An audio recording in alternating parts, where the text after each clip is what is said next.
and good evening, and welcome to our first live with Scottish Self-Build and Renovation. My name is Gavin Esselmont. I'm one of the directors here at Self-Build and Renovation. Hope you all had a fantastic new year. Can't believe it's 2023 already, but time is marching on. So thank you again for joining us. Tonight, we are actually joined by Filpumps, who is one of the industry leaders here in the northeast of Scotland for filters, pumps, treatment and water systems. So if you're thinking about building your next home, doing a major renovation, this webinar hopefully will be of much use to you. So in a minute, we'll be joined by Ben. Just a little bit of housekeeping. We hope this will be an interactive session. So if you have any burning questions about your own project, then please use the comments stream to post your comments. If you don't feel comfortable doing that, PM it to us and we will post the question live to Ben on air. So as I said, please feel free to share any comments, questions, and we'll hopefully have a good interactive session. So Ben will be joining us with a presentation. That'll last for about 20-25 minutes, and then we'll open up for a few questions. We've already had some in just prior to this session, so quite some interesting questions. So without further ado, I'm going to be joined by Ben. So hopefully Ben is in the background. Hello Ben, how are we doing? Hi, how are you doing? Good, yeah, not too bad. You? Not so bad there. We just have to see how it goes. I was just thinking, knowing me and my passion and enthusiasm for the subject matter, I think 20-25 minutes might be a bit optimistic for for how long it'll take me to rattle through this stuff, but we'll see. I'll do my best. I'll try and keep it concise. We've done this before. I don't know if you remember, it was obviously 2020, thick in COVID times, and it's quite interesting actually. Even when we were on screen, we had a few questions whilst we were live, but then also you guys have been getting questions, and we see the downloads ever since. So obviously water treatment and also the kind of borehole water systems is quite an important part of the self-build journey, and obviously one that, you know, it's obviously one of these things that you have to be thinking about very early in the process, I guess. Yeah, it's water. You've got to have water to live. I think it doesn't tend to get the sort of glamour that obviously the architect side of things, the design of the home, you know, the aesthetics, the people who are doing like your lovely kitchen kit outs and your your glamorous living room suites and layouts, all the stuff that, you know, the nice appealing stuff that's the exciting part for a new build, that all comes, everybody's thinking that right from day one. And, you know, as we said, you know, back in 2021, when we did the first seminar, you do unfortunately get a lot of times where, you know, we'll get a call, people are saying, right, the house is halfway done, we're ready to start thinking about the water. And it's not to say it'll automatically make life harder, but depending on what stage they are at the build, you might find that, okay, where you need to establish the private water supply is where you now have the foul water soak away, and regulations mean you can't have it there. Or, you know, as you know, we'll kind of touch on very briefly at the end of the presentation, you may find that, well, you built a plant room planning on what you think you'll need, and then it turns out when you've established the water, had it all tested and got the kit in, you're a square meter short. And so it's not problems that can't then be corrected, but it's gonna cost, you know, the customer more time and more money, because they're gonna have to modify this property that might be substantially far on in the build. So it's, like I say, it's not as glamorous as some of the nice, sexy side of building new houses, but it's probably, along with things like your electricity supply, it's the most important, because you cannot live without water. It's one of the themes that we constantly run with Scottish Self-Build and Renovation events is about making each build as self-sustainable, as energy efficient as possible, and trying to, you know, operate the, you know, being the maintenance of the house, whatever it may be, but try to do that as off-grid as possible if it makes sense. Obviously, it doesn't make sense in any kind of application, but so this presentation is going to give us a quick introduction to that, and obviously after the presentation, after this webinar, people are free to get in touch with you guys direct. You've been with Filpumps for, what was it, about 12 years or something like that? Well, I've been in the industry for about 12 years. I've been with Filpumps for about 4.5 coming up now. Okay, so you know a fair bit about what we're talking about, which is always Yeah, I know. Well, I always think I've got more to learn. There's always a new situation that'll come up every month. This, for me, it's what keeps the job interesting, you know. So good. All right. Well, listen, what I'm going to do is, and this is the first one we've done for quite some time, so it might be a little bit clunky. So what I'm going to do is I'm going to push your presentation up onto the screen. We'll just take ourselves off screen for now. And if anyone's got questions in the meantime, just put them in the comments chat. We're live on YouTube and Facebook, hopefully. And we'll see the comments coming in, and we'll address them after the presentation. So without further ado, here's the presentation, and I'll just kind of take ourselves off screen, but we're still in the background. So over to you, Ben. Brilliant. Thank you very much. So like I say, onto a challenge now to do this in 25 minutes.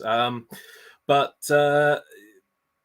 this presentation is not necessarily going to be product specific. What we find is obviously the first thing that people will want to know is, what is a private water supply? What are the realities of setting one up, and what do you need to consider? So we basically came up with a presentation to help encourage an understanding of private water supply, so people kind of know where the water comes from.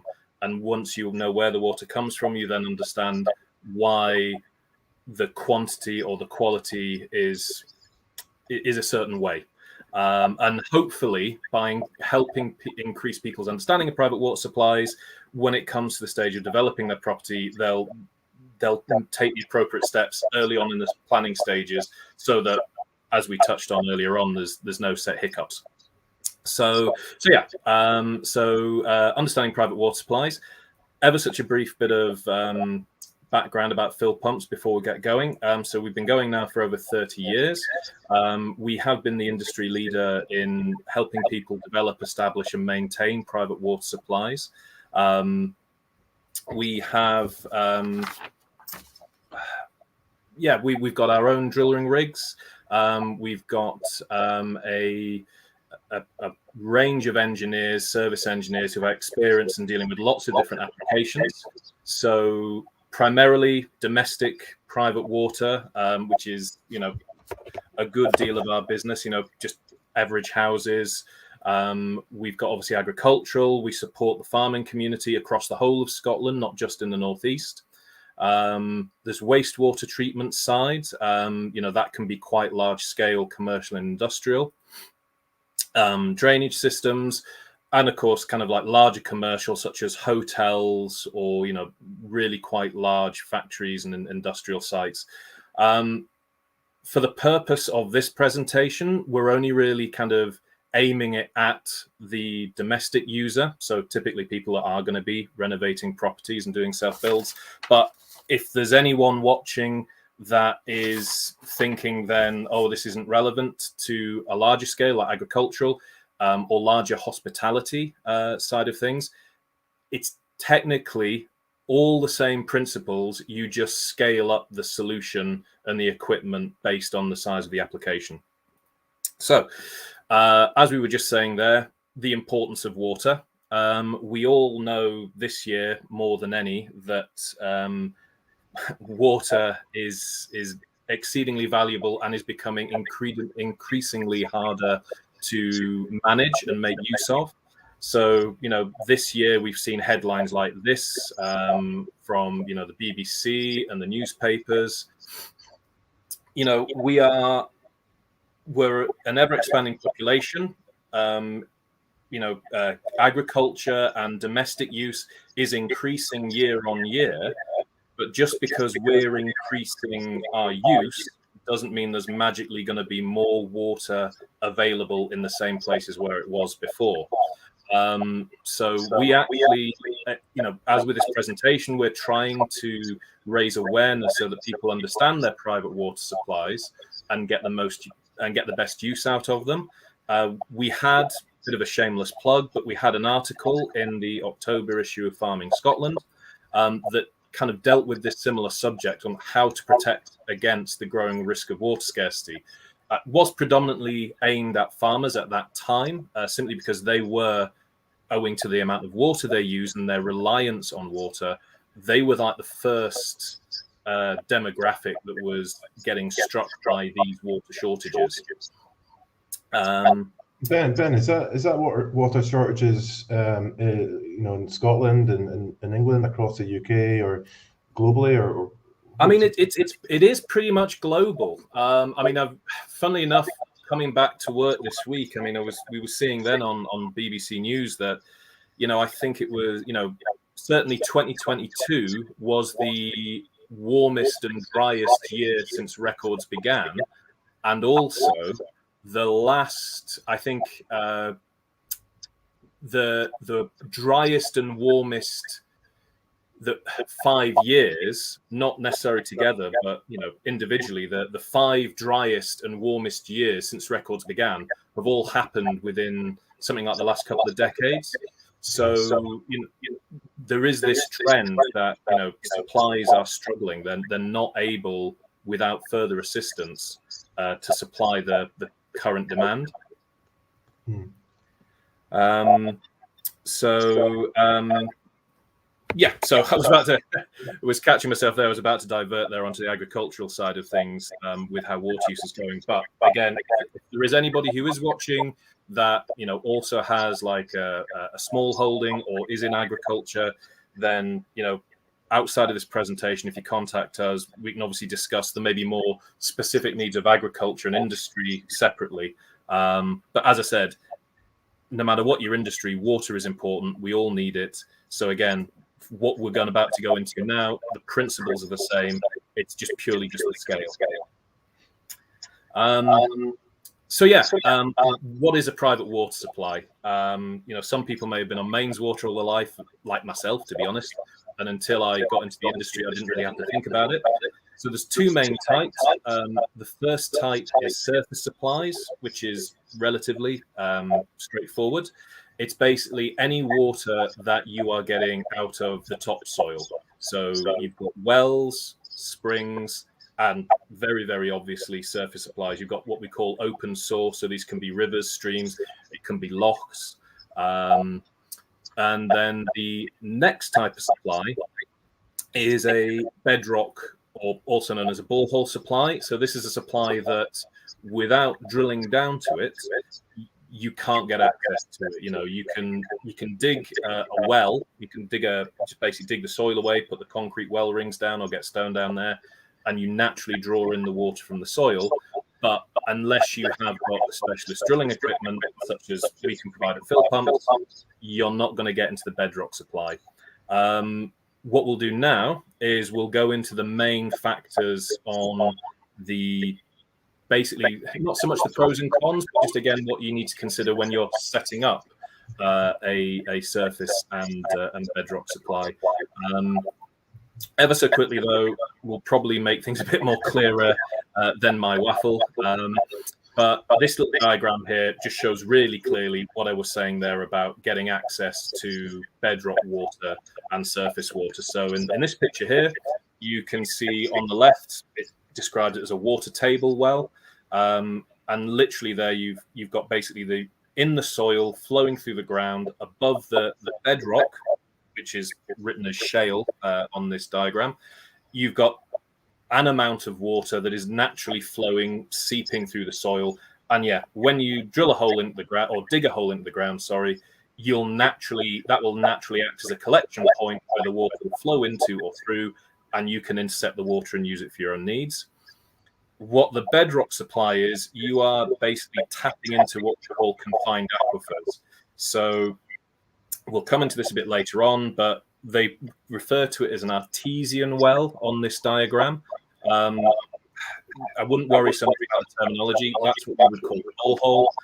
And that quite clearly, as you can see, the borehole goes down, goes straight through the soil, ignores the water above the shale, goes down into the bedrock, and you're hitting these trapped aquifers of water, and they're called confined because they cannot flow anywhere other than where the gap basically in the rock allows. And in a minute, we'll get onto why that can have certain benefits over a surface supply.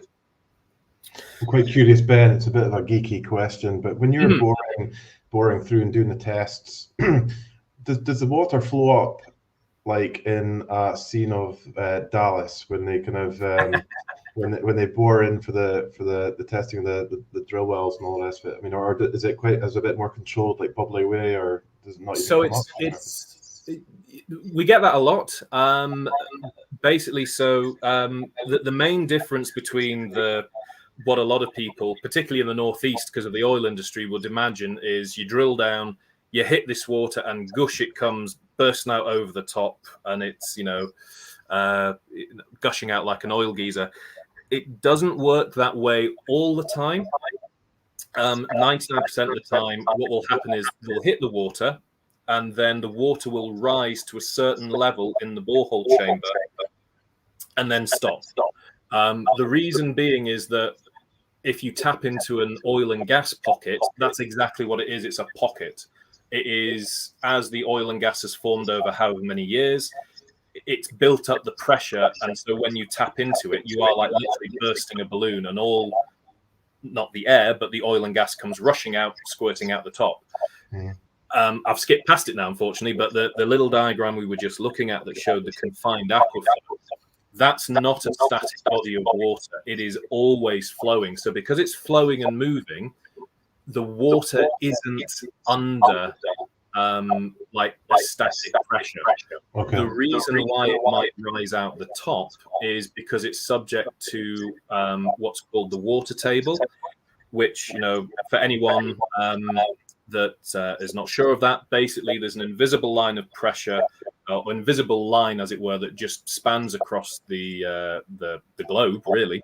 But what it is that's kind of like the natural resting pressure for where the water wants to be. So not always the case, but an easy example is if you drill a well or a borehole, say on the top of a hill, and you hit the water, chances are, because you're very high up on top of this hill, the water's maybe only going to rise a little bit at the bottom because the natural pull of the water table is lower down. Whereas if you drill at the bottom of the valley, chances are the water will rise almost all the way up to the surface. In some cases, it does bubble over the surface. So if you're in that low down in the landscape, the geography, the actual water table this invisible line might actually be above ground level. So you do get what is called an artesian well, which is where the water naturally bubbles out. It's still, even a really, really, really strong artesian well, it's still not going to be like a geyser, like an oil well, but it could be like quite a strong, like a bubbling tap overflowing the top. But yeah, you're never going to get those big geysers coming out the ground outside of the drilling process when it's flushing the water out of the pressure. And is there one? And I know we're conscious of time here, but just one last question for me. But if it's a stronger kind of bubble to the surface, does that suggest that the well is better, or the ultimate water supply to the house could be better, or is there all sorts of other kind of parameters that? We'll actually come to that a little bit later in the presentation, but in a nutshell, you can't guarantee. It could be, it might not be, because again, if there's no active demand, if you're not actively drawing the water out of the borehole or the well, then that water can bubble up under its own pressure. And if you are looking at one of these artesian wells, if you're stood there and you can just see the water quite strongly bubbling over, it might initially appear, we've got loads of water here. But suddenly when you put the demand of a reasonably sized house, maybe with, as is, an extension on with an additional bathroom, suddenly you might find that using tap, showers, baths is actually drawing, even though the water's bubbling to the surface naturally, that's maybe not at the same flow rate that the property would be using. So as soon as you start using the water, it's possible that artesian well could sink all the way down low in the well again, or the borehole. So really, it's a good sign. Obviously, if the water comes bubbling out the top, it means you've got water. It's certainly better than if the water sits so low to the bottom that it's difficult to get a pump in. But I guess what I'm saying is you cannot just look at water pouring over the top and automatically think you've definitely got more than enough water. You have the water, we can help you make use of it, but you still need to go through the proper processes to get that supply tested, both for the flow it can provide and the water quality. Makes sense. So, I obviously skipped ahead of a slide there. Sorry. So, kind of coming back again, we'll probably touch on the points we just discussed in a few minutes. But so again, really simple diagram. We're looking at surface supplies first, so wells and springs. So whether it is a well or a spring, in essence, what you've got here is water that is loose in the soil, flowing up into a chamber or a collection tank that the person has sunk into the ground. Obviously, this diagram here is just to keep it straightforward, saying it's got the concrete well rings. But it equally, that could be only 10 meters into the ground, that could be 20 meters into the ground. And what you're literally doing is, as we said, you are basically collecting and accessing that free water that's flowing through the soil above the bedrock. So the main factors of a surface supply are that it is quicker and potentially cheaper to initially develop. A well will probably always be cheaper to develop than possibly a borehole, which we'll get to, just simply because you probably are only going 10, 12 meters into the soil. But that, again, is not always a certainty. Depending on how deep you have to go, you could go far, far deeper. And with the big, 2x2 meter minimum, usually well rings going down in the soil, that can still be quite costly. But there are factors that can affect the quantity and quality of surface supplies. The first ones, being the most obvious, really, given the year we've just had, is dry weather, decreasing the volume of water that's available in the soil. So, as we saw in the previous diagrams, if it's above that bedrock, the water can flow wherever the natural pull of nature wants it to go. So we all know that if there's water in a certain area and it's dry nearby, the water is naturally, through osmosis, it's going to flow through the soil. It wants to make a balance so that there's an even spread of water. So where we do have dry weather, people will find that their water in their wells or their spring collection chambers is getting lower and lower because it's flowing away from where they want to collect it.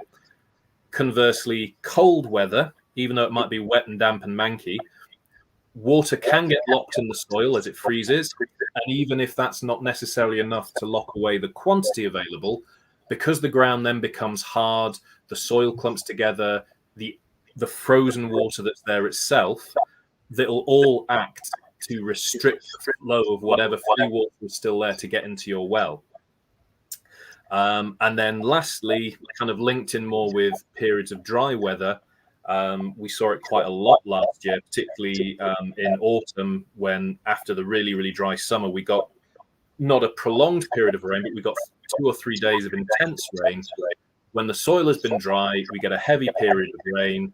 That's like a pressure washer, and it just hoses all the loose, dry particulate in the soil through into your well. So, that can then come through your water supply and cause you problems. The other sort of factor outside of the weather is natural and artificial contamination. So again, really straightforward. Animal waste. If you live near agricultural land, fertilizers and sprays, there might be many people watching or listening over time that have had issues where their water supplies come back with nitrate failures in the water, but only at certain times of the year when it's being sprayed.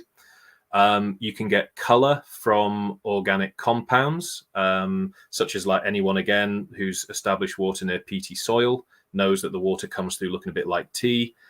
And then again, depending again on what's nearby the plot, you can get waste outflow and pollution that could contaminate the water. So whilst surface supplies, there still can be viable supplies. It's not to say don't use them at all. And there are surface supplies that have done properties for 50, 60, 70 years or longer and may continue to service them throughout the difficulties of water scarcity in future. the fact is they're always going to be more at risk, and there may be a higher upkeep and maintenance cost over the lifetime of the supply as you deal with these ongoing factors. So the next subject is the bedrock and borehole supplies.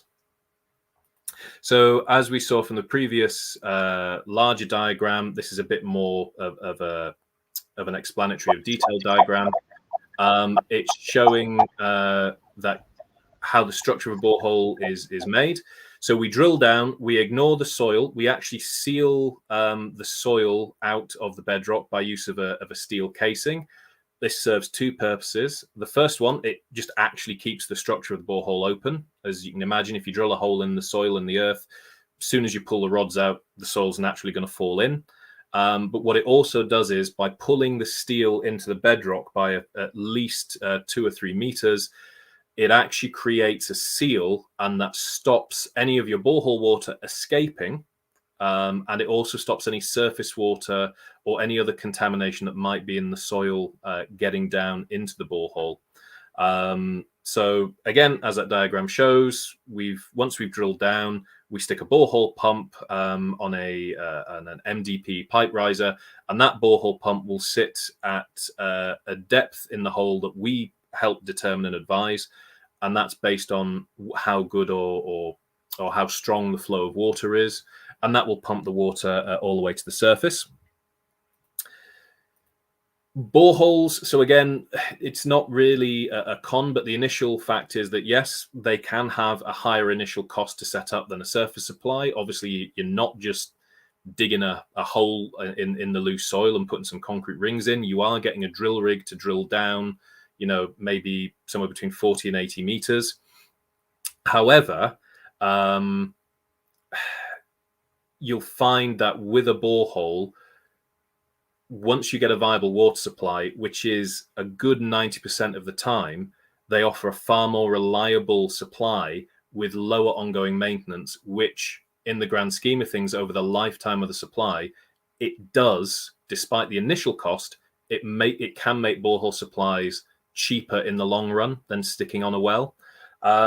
There is an element of uncertainty, obviously with the best will in the world, no one has a crystal ball.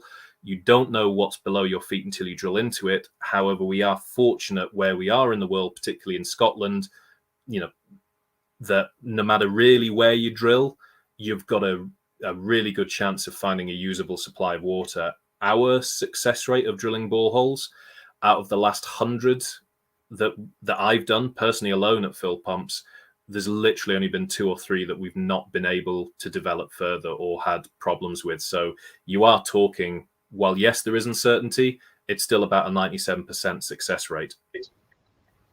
When like for people that are at the planning stage and they've secured a site, is that the time that they should get in touch with you guys? Is it at the very start of the process, or is it? Yeah, no, absolutely. I mean, for many reasons, at the stage where you're planning the house is the best stage to actually contact us. I mean, architects will naturally, they will allow for water, and they will plan, right, this is where the drain's going, this is where the soakaway's going. And as we'll see towards the very end of the presentation, what minor limiting factors there are on where you can establish a private water supply are related to building regulations. Architects, they are still focused on designing the house rather than establishing and treating the water supply. So if we are consulted right at the beginning, we can help keep the customer right, we can help keep the architect right. And it just means, as we touched on at the very beginning of the chat, you're going to avoid problems such as, right, we bought this plot of land, we're halfway through the build, oh, there's no usable water here, or, oh, we've designed the plant room or the garage to hold the necessary water tank or pumps, but it's way too small. Or, we bought a plot of land that's potentially so small that because we've got a foul water soakaway, we can't actually have a water supply on this land anymore. It's one of those things that it's not going to necessarily always resolve any problems magically by consulting us first, but what it is going to do is mean that the client can move forward with the rest of the build with confidence that they're not going to get to like halfway through and suddenly find there's going to be a lot more cost and delay in getting the property to a finished state and moved in, which, you know, with the stress of building a house, you don't suddenly want like to do a big U-turn halfway through it. Yeah, no, that makes sense. I mean, Kelvin is following us, and I've just thrown a comment up there on the screen, but they made it a condition of plot purchase that the seller had to drill the borehole and produce a drilling report showing yield and quality. So, well, there are other benefits as well. So obviously, aside from just peace of mind to the customer, that if they, you know, and as well is a lot of the case, people who are like usually building a house from scratch, you know, as you said, might be off grid. You know, if you can, you're going to find a lovely plot of land in Scotland. I've been to. It's one of the perks of this job actually is when we go out to do site visits sometimes. Oh, absolutely stunning locations. I get house envy a lot. I live in the suburbs of Aberdeen, and the other week I was out looking at a house that was being built in between literally two mountains with a lock in front. I could have murdered him and stolen his house. Badly. The dream. Yeah, but so generally where you are building a lot of new houses, there are no utilities. There's nothing. So again, as getting the water supply established, yes, gives peace of mind, meaning that great, we can continue on with the build and knowing we do have water. But also what we can do is you can drill the borehole or establish a well if that's the option.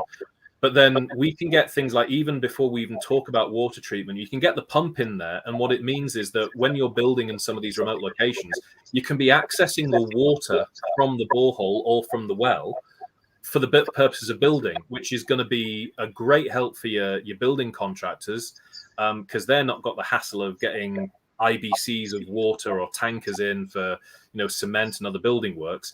And to be honest, I mean, I'm not necessarily an expert on the actual construction of a house, but I can certainly imagine that if your builders are tapping into a water supply on site, it's going to reduce the client's bill to some degree because they're not charging for tankering in water and getting IBCs in there. So yeah, there are certainly benefits to get the water supply known, and if it's an option, get it established and get it pumped so you can actually make use of it throughout the build. Yeah. Apologies, sorry, I'm wobbling a little bit because with the presentation filling the screen and not being able to see you in the corner, it's sometimes I find myself a bit disembodied there. So yeah, so obviously it's been on the screen just pretty well now, that sentence. Some of the benefits of a bedrock supply: it is a secure and protected water source, which is generally immune to the effects of climate and seasonal change. As we saw from that diagram right back at the beginning, it's trapped in between two layers of rock. It's not going to go anywhere other where the rock can allow for it. So once you get that water, you don't have to worry that, well, come summer, there's going to be less of it because it's flowing elsewhere. And kind of linked in the fact that it is a secure, protected water source, as I was just saying there, you've got a consistent flow. And then, as we'll get onto later on, you've also got consistent water quality, because again, when it's under the ground, when it's trapped in the rock, it's not like, as I said earlier on, you know, if you've live next to farming land, certain times of the year, a surface supply could get nitrates in the water because of fertilizers. That's not going to happen with a borehole supply because nitrates will not penetrate the bedrock.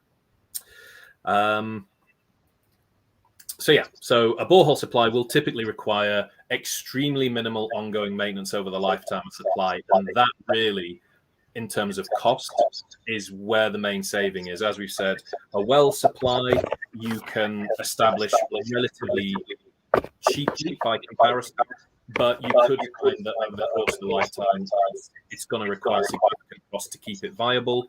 Whereas a borehole, yeah, admittedly, a higher initial expenditure up front, but once that's done, it's proverbially pittance to run it for the rest of its life. So That's like, So on that, I mean, Linda, sorry, just it's a maintenance related question. But Linda has come on, and it's more about water treatment, but essentially, in terms of the filtration aspect of the water supply, you know, can they you know, in terms of getting all the kind of filters, etc., do they come directly to you for that consumables, if you like, or would yes. they go yeah, okay. Yeah, I mean, literally, if it's to do with water, we'll do it. Basically, so obviously, you know, we will, you know, so far in the presentation, we've focused at establishing a supply and the factors of it. But we'll help you establish a brand new supply. We'll then help you pump that water to where you need to use it. We will then do your treatment systems to make it usable. And we will therefore then help you with ongoing maintenance if you require servicing. But also, yeah, if we install something that doesn't require an engineer to do any like commissioning or ongoing maintenance, things like filters, treatment medias, yeah, we will supply spares and you know, consumables for the lifetime of that system if you keep coming back to us. So yeah, we'll if we've supplied it, we'll be able to stock replacements for it. Okay. All right. So yeah, and then again, you know, out with this side of things, we also it's related to water, but it's not related strictly to the private water supply. But you know, again, I would say if anybody's got any questions on wastewater, I won't really be touching on that in this seminar. But we do a full range of wastewater treatment systems as well. So if anybody does have any questions, if you contact on the email address, that will be as you know, as part of this. I think the little banner that was scrolling when we're in video chat, or just contact me on the details on this seminar. We'll be able to help you out with like wastewater treatment side of things as well. But yeah, I mean, the focus on this one was more from the water supply and the drinking side of things. So that's probably been more than 25 minutes already, but we've still got a ways to go. Sorry. So that's basically covered the two types of supply, surface and borehole, and the factors involved in quantity and quality. So kind of getting on to the actual meat and potatoes of it, how do you make the most out of your supply? So again, looking at surface supplies first. So as we've kind of shown by the fact that the water is uncontained and can go all sorts of different places, the main issue facing surface supplies is the actual water you have available. So a lot of these springs and wells, they over the course of 24 hours, you could collect the volume of water you need for your house in a day. But if you were trying to just pump it as you needed it direct from the well, so what we call the live flow rate, you can often find that it doesn't refill fast enough per minute to meet your demand. Also, what is quite common with a lot of established older properties, you know, people sunk wells higher up the ground and then gravity fed the water to a property, which is fine. It's a great system, great way to avoid having to worry about getting a power supply and a pump up to the water source. But obviously, you'll only ever have the pressure that gravity can give you. So what you may find was a lot of modern properties with the demands of, you know, appliances, showers, washing machines, etc. You know, as soon as you start maybe, you know, putting these systems in an old property and you renovate it, you find that the water pressure is an issue. And unfortunately, you can't magic more gravity. So that is something that you need to consider with a surface supply. So how do you get around either the live flow rate not being strong enough or the incoming water pressure not being strong enough? So what you basically do is you need to minimize the strain on the supply itself. So, you know, these can be achieved by the use of suitable tanks and booster pumps. So what you would basically do is you would collect the water supply from the well at whatever, or spring, at whatever natural flow and pressure it was coming in at. You collect that into a tank. You know, there's a couple of examples on screen here. and then you use a booster pump to draw the water from that tank, and that then meets the live supply of your property. So if the tank is sized correctly for the demand of the application, then you will hopefully have the majority, if not a full day's water storage in your tank. So you can go bananas using as much water as you like, and you never have to worry that your tank's going to run dry. In the meantime, if your well can supply as much water as you need in 24 hours, that can literally, as we say, just trickle feed the tank, just keep it topped up. You're not actively trying to draw that well down, maybe causing it to dry run, which can, as you draw a well down to make it dry, it can pull a lot more contaminant through as well.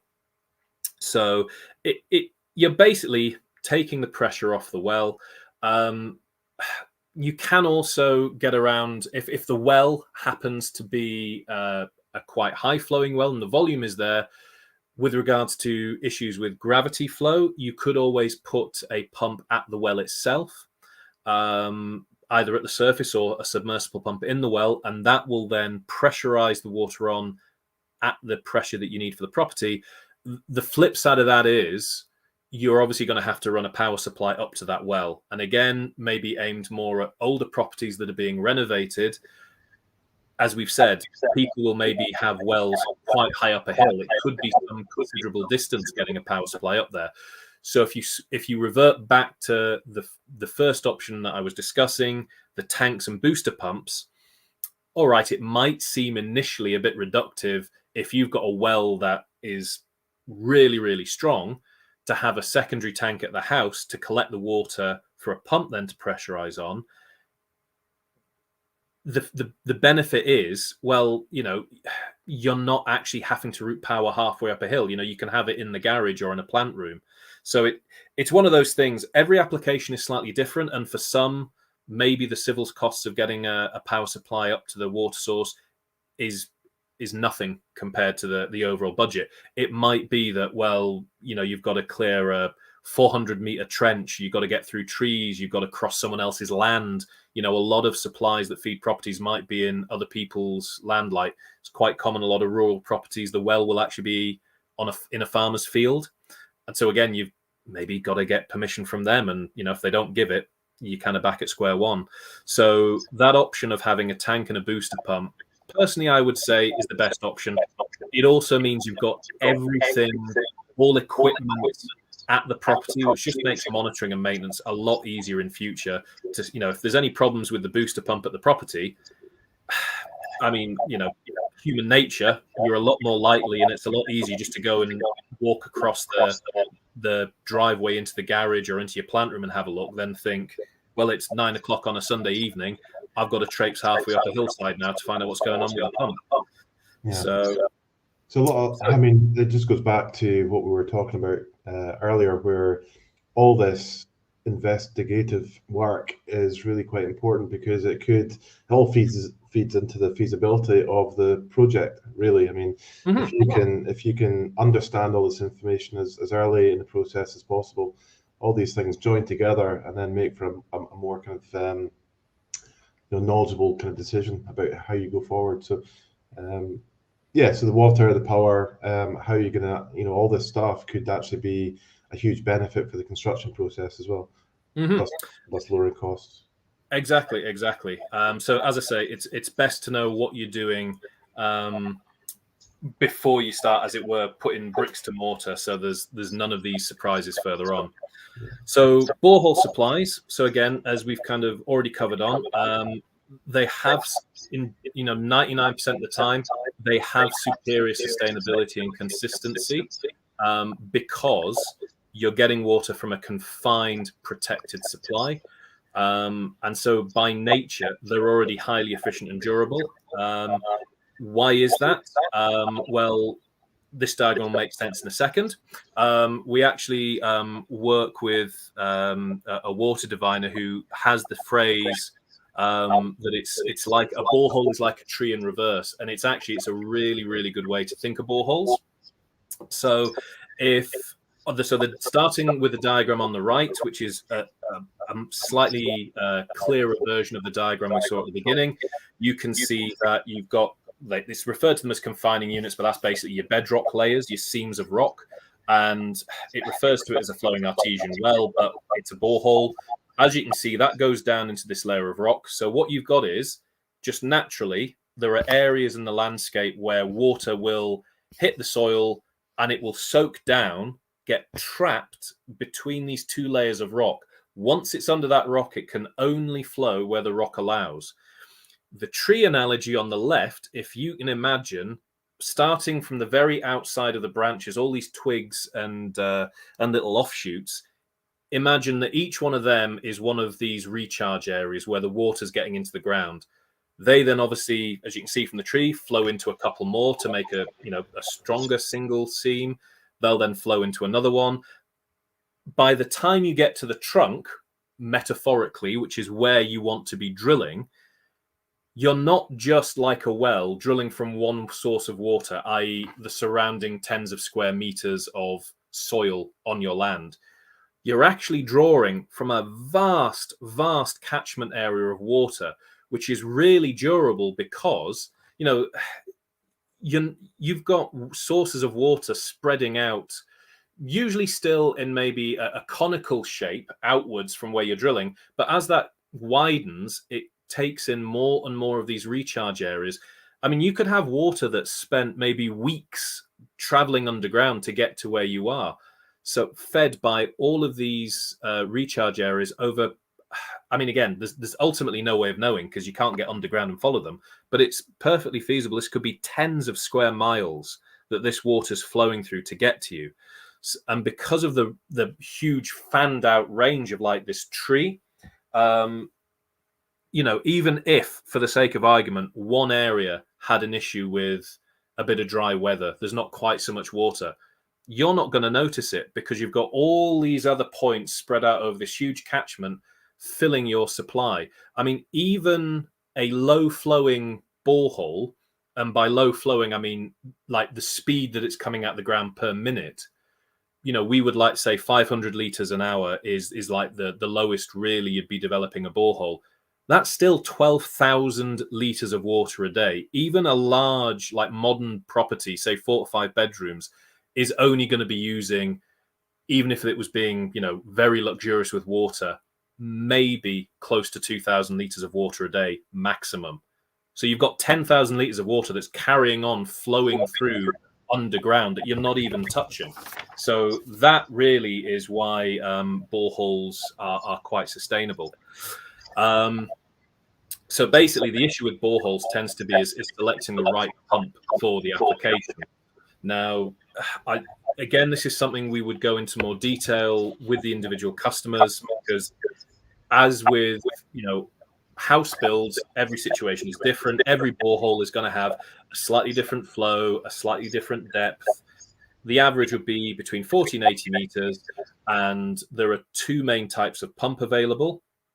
So one pump, which will get the water. So the borehole pump, as we saw from my earlier simple diagram, it's deep down underground, pumping water up to the surface. And they will either, if the flow is strong enough, you can just literally have it plugged into your house and it is pumping the water at whatever flow rate you need. Or if as with the examples we were talking about, the surface supply, if you have the volume in a day but not the flow, then we have pumps that are maybe more like fixed speed and they'll regularly keep a tank topped up. Again, the benefit of a borehole that even has to fill a tank up rather than plug in directly is that you can set your watch by that flow rate. So we talked about taking pressure off of wells by having tanks filled by wells and springs, and the overriding factor of what water you can use is your water supply. And that well, yes, you can take the pressure off it, but if it totally dries up, it doesn't matter how big your tank is, eventually that tank's going to run out of water. With a borehole, you can always rely on your tank being filled at a consistent rate. And again, it's, peace of mind. You can rely on your water as much, if not better than mains water. Just notice the time, so I'm going to try and rocket through the rest of it. So obviously, if springs and springs and boreholes, the water's coming out the ground, it's ready to drink, right? We've all seen the Evian adverts. That's actually what my colleague Mark Elric looks like. We got him to model for this picture. So we all know the Evian adverts. It's coming out the ground, natural spring water, full of your minerals, fantastic. Yeah. Unfortunately, the reality is, no matter how good the supply is, it's probably going to be more a case of this. So, a lot of people will say to me, and it's a common question, especially for people who've maybe been using a private supply for years and years, they take the view of, well, I've not dropped down dead, so why do I need to drink the water? I've lived here for 50, 60 years. Unfiltered water comes out the ground. What's the problem? The easiest argument I have to kind of illustrate why you need to treat the water is that if you sit down for your dinner tonight and you have a nice refreshing glass of water and a lovely meal, be it fish, steak, pork, whatever, if you're then up in the middle of the night feeling absolutely awful and you run into the toilet, what is your first thought? Do you think it was a dodgy bit of meat or I hadn't cooked it properly? Or do you think, oh, it'll have been that glass of water? So that's kind of a little bit of a simplistic argument, but it's still valid, So it is a bit more than just there's bacteria in the water making you ill. It's essential that you get the supply adequately treated because, bacterial contamination, the most obvious, that example being you eat your dinner and then you get, ill later on in the night. But what I tend to find that people aren't aware of is that when we say, well, you need to treat your water for this, that, and the other, is because it's not a couple of glasses of water with high iron in or high or low pH is going to make you ill straight away. This is if you're living in a property, you're drinking that water day in and day out. It has a build-up effect on your body chemistry. So a couple of examples, it's not wanting to scare people or anything like that, but it is something you need to be aware of. Things like high iron in your water. If you are drinking, I did have one customer recently say to him that, his doctor's giving him iron tablets because of a health condition. And he's like, well, cornflakes advert tells me it's full of iron, it's good for me. The flip side to that is, well, yes, but, water is good for you as well. We are, as beings, 70% plus water. We can still drown, though. And it's the same thing with all the mineral and chemical content in your water. Everything to a point, but you take it past that point, it becomes a hazard. Iron, too much iron in your blood, it can cause problems over time. Some of them there, stomach problems, nausea, diabetes. Other issues, if your water is too low pH, it's acidic. So the issue there tends to be the effect it has on, any pipe systems in the property. It'll leach metals from pipe and fittings. Things there, obviously, diarrhea, vomiting, pain, can also damage teeth and gums. If you have excess nitrate, so looking at that example we touched on earlier, where if you live in near farming land and you have, seasonal times of the year, farmers put in fields with nitrate, there's a few things there. It obviously says like, weakness, excess heart rate, fatigue. The most common one, some people probably be aware of, is what they used to call like blue baby syndrome or similar. That is that the nitrate, is not allowing the body to get blood around, to get oxygen around the body. So, particularly the very, very young or the elderly, potentially more prone to that. So, not everybody's going to notice that straight away. So again, how does the water get these forms of contamination in? Well, again, it all depends on the geology of where you are. And this is still going to be the same, whether it's a borehole or a well. Whatever soil or rocks the water's flowing through, it will absorb certain metals. Gases can be absorbed. And again, if the water's flowing through very limited and restricted geology, the water does not get a balanced diet of its own, and that can make the water acidic. Other things, waste from animals and plants. So as we talked earlier on, animal waste and feces, peat turning water, that kind of tea color. And then, as we just said there, farming may add nitrates and other chemicals to surface supplies. A quick little bit of visual guide to, how this also affects your pipe system. So aside from, your individual health, you've got your health of your pipes and your plumbing. So if you spent a lot of money building and renovating a house, you don't want, after only a few years, getting a bill from the plumber because he's had to remove piping, replace boilers, because you have, in this example here on the left, this is what a few years of reasonably moderate to high iron contamination in your water can do. And on the right, that's manganese. So basically, when it's down in the ground, there's no oxygen, the metals just stay dissolved in the water. As soon as they come up into your pipe supply, into your water tanks, more oxygen is present, which encourages these metals to actually oxidize, to rust out of the water and form solid particulates. And unfortunately, they also cause like these blockages and buildups, and you can't get rid of them. Once it's in the system, you're talking about removing pipe and pumps. This is an example of low pH. So if you've ever seen that blue-green staining in a sink or an appliance, it's because basically your copper pipe's corroding, and that blue-green staining is your copper pipe. That's the debris, the residue from this acidic corrosion. Oops.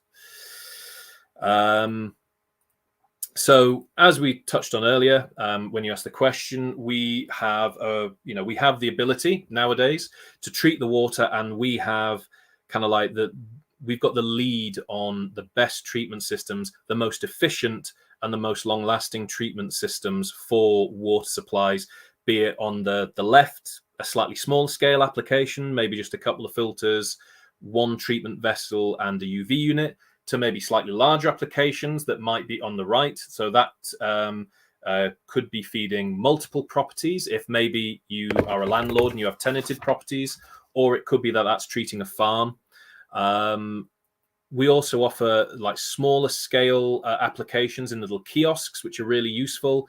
Those previous examples we saw, even the smaller one, you're going to need a garage or a little plant room for it. And a lot of the times when it's minimal treatment, people might not have the space, certainly in older, smaller cottages. So we offer these little GRP kiosks that can be used to house your treatment system outside. Oops.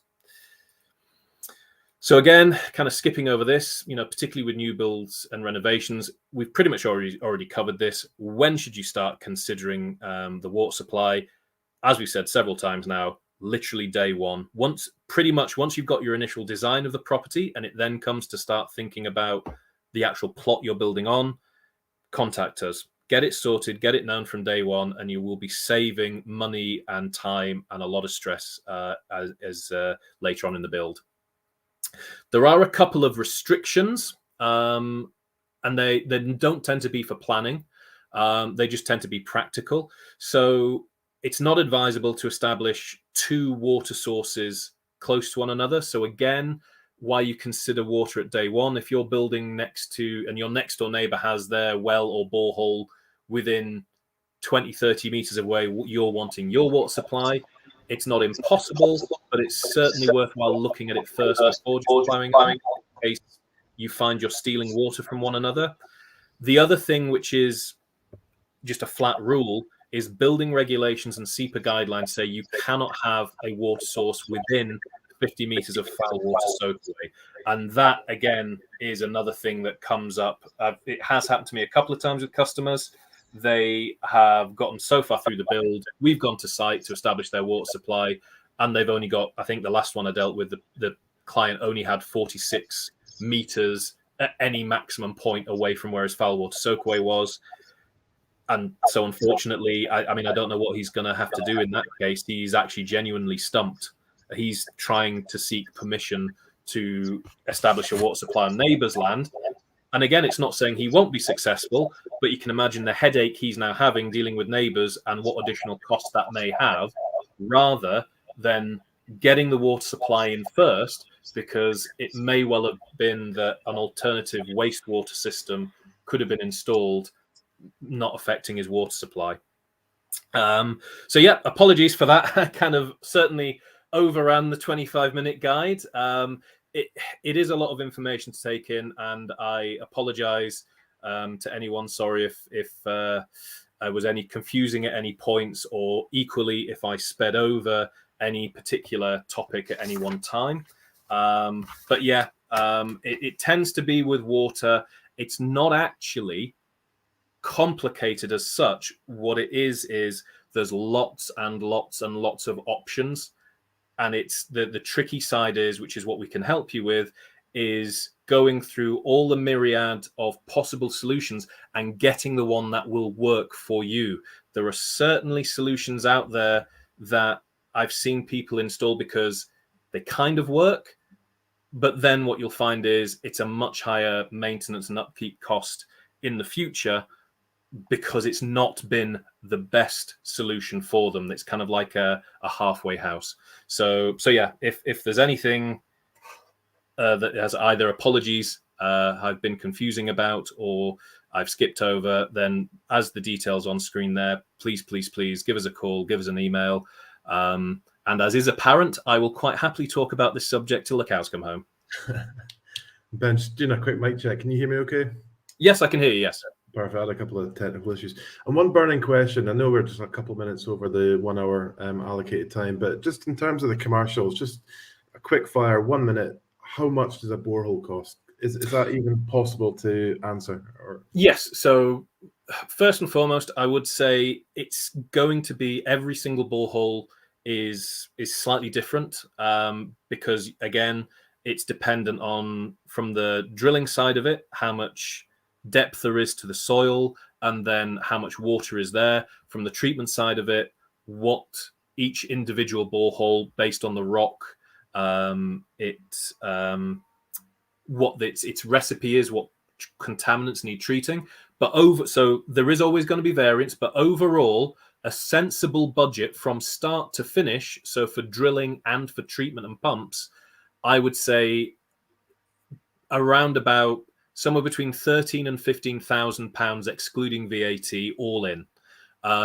You will get, having said that, I've done plenty of boreholes that are lower than that. But that is, if you want to kind of plan for the peak cost, then yeah, 13 to 15,000 is kind of like the upper peak. I have equally recently done one for a client that, all in, I think was only about £10,000. So yeah, there's variance there. Is that kind of testing all the kind of the initial investigation? Yeah, that's literally everything from start to finish, from us drilling it, getting it tested, getting the pumps in, getting the treatment system in. Because again, you could have one person who drills a 60-meter deep borehole, and barring the joke earlier on, it comes out like the Evian spring, and they just need a filter and a UV unit to sterilize bacteria. You might have someone who drills a 40-meter deep borehole, but because of the nature of the rock and the geology, they need treatment for iron and manganese, for low pH, maybe to take the color out of the water. So they have, maybe on the drilling side, it's been cheaper, but conversely on the treatment side, it's been a higher cost.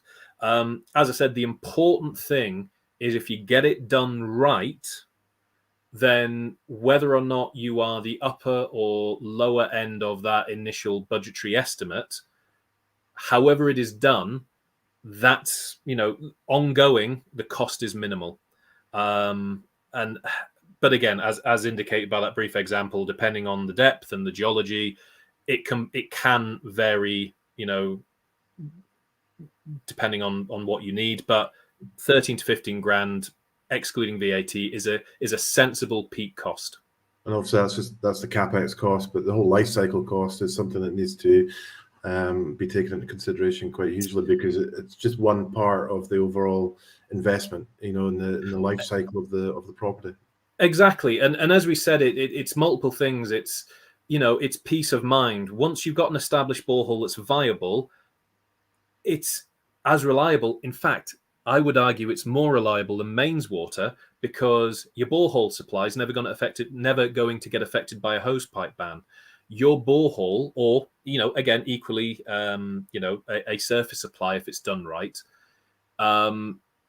you're never going to be short, because the Scottish mains water say, well, look, the pipeline arrives at the bottom of your drive. they're only obliged to give you 1 bar of pressure at the point which the spur line for your property comes off the mains pipe. If your property's then 30, 40 meters upwards, up a hill, then you might have naffle pressure by the time you get to the property. You don't have that problem with your own private supply because you have it pumped and controlled under your own equipment. Kelvin has posted, we have 2 boreholes. The first one failed, and the second one is nearby within a few meters. Can this contaminate our supply, and therefore should it be filled in? No. So I was just trying to understand. So they've had 2. So he said they've had 2 boreholes. One was dry, one was viable. They're worried that maybe the viable one is maybe pulling something through from the dry one. No, you wouldn't really have to worry about that at all. It's simply because if the borehole that's dry is dry, because the water's confined in the rock, so even between what we call veins, which are those like seams of water flowing through to you, if there's not physically a channel, you're not going to get anything from that borehole, from the dry borehole seeping through. That being said, I mean, if you wanted to fill it in, absolutely, it's not a problem. If you don't fill it in, it would still be recommended to seal up the top of the dry borehole. And that's just, again, mostly less to do with what we would be concerned of and just general seeper.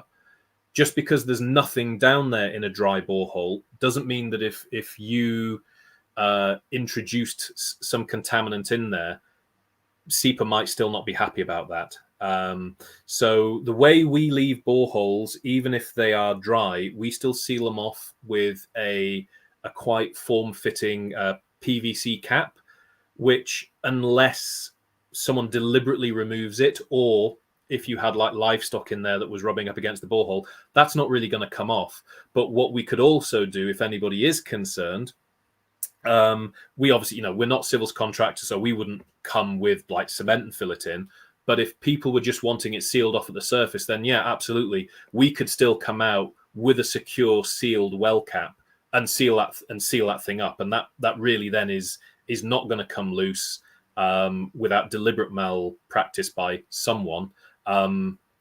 So that would be a way of protecting it. And to be honest, it would probably be cheaper than a potentially an awful lot of concrete.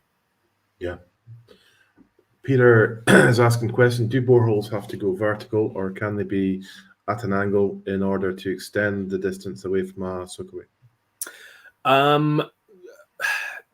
We would say vertical. It is hypothetically possible that you could drill an angular borehole, but it's easier and cheaper basically to go straight down, and it works better with the pump. Being up front, our drilling equipment, as is the same drilling equipment of 99% of all of the companies out there, it does just go straight down. It won't go at an angle.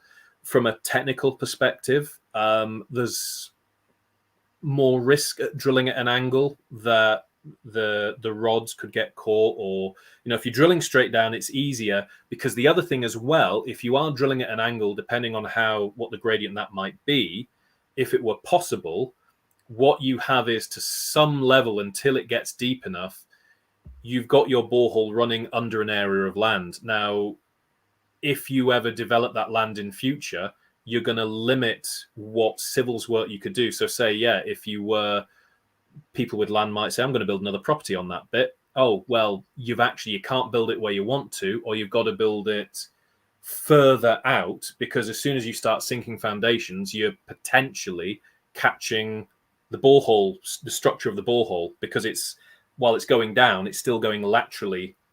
If you were looking on the surface, it's still going laterally outwards rather than just straight down. Drilling straight down, from a technical and practical perspective, from the people like us drilling the boreholes, it's the easiest and best way to do it with the least amount of complications. And it also means that in future,